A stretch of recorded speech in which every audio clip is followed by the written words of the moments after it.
Hey guys, let me tell you a story today. Meet Sid Udas. Lost in his dreams, he fails to realize that he is getting late for work. Finally, he gets up and realizes that he is late. Then he gets ready as fast as possible, but as he is running late, there seems no time to have breakfast, and so he decides to skip it. Irritated, he runs towards car and realizes that he has forgotten the keys at home. So he rushes back and has an argument with his mother, who scolds him for being so careless. This leaves him feeling even more irritated. Well, now when he thinks that things will go his way as he drives the car, he sees a traffic jam waiting for him to get stuck in. Angrily, he abuses and blames other people for their bad traffic sense, and all the negative thoughts pop up in his mind. Finally, after much struggle, he reaches his office and prays to God for no further adventures. But hey, this is not all. He sees that lift is out of order. Frustrated, he curses the day and takes stairs instead.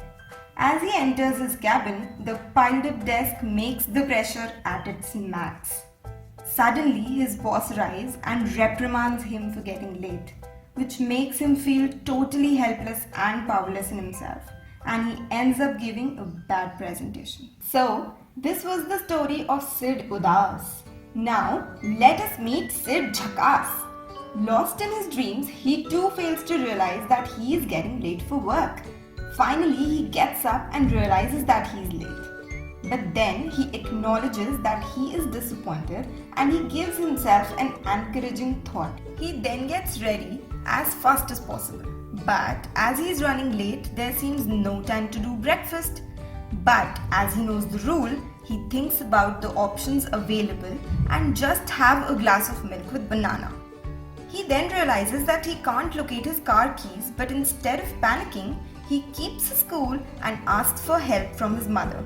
Now, as he drives the car, he thinks that he will reach his office on time, but he gets stuck in a traffic jam.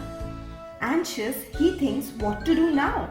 He then focuses on deciding about the next steps he can take so as to avoid any future problems, and so he texts his boss to inform him that he is late. And in order to cheer himself up in the traffic, he plays on some music.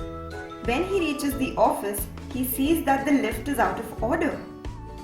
His first reaction to it is, "Oh man, not again!" But then he accepts what he cannot change and gives himself an alternate positive thought. After entering his cabin, he sees his desk all piled up and feels loaded up. Then he sits down and takes deep breaths, which helps him feel relaxed. His boss then arrives and asks him if he is ready for the presentation, to which Sid confidently responds with a yes. And his presentation ends with a huge applause. Well, both the stories may seem different in their endings, but they are actually different in their approaches. We need to realize that it's not about how bad our day goes, but it is about how we handle situations resiliently by not feeling bad about ourselves or others or situations, and by giving ourselves some positive thoughts all the time we get irritated. We need to understand that we control our mind and what it thinks.